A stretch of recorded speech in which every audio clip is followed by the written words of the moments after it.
Ja, Eiríkur, 2-0 tap hérna á Árbænum í kvöld, svekkjandi má segja það?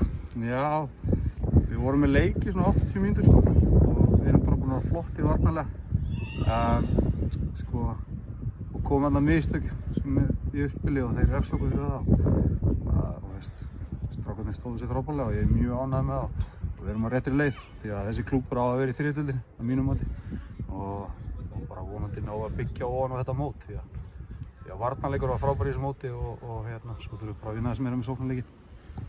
Eins og þú segir, það var jafnræði liðunum allt þangað til á 80. mínútu.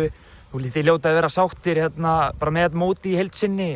Liðið fjórudeild, úrslitaleik, skiljið liðið eins og KVF sem er í annarri deild. Þið hljóta að taka margt í ákvæmt úr þessu móti. Bara frábært mót til að fá á þessum tímapunkti. Bara frábæri leikir sem við að fá í janúar-febrúar sko. Þannig að fyrir okkur var þetta bara, já, frábært, þú veist, við byggjum bara ofan á þetta og næst er það bara Lengjubikarinn og bara vonandi æfingarferð og eitthvað skemmtilegt.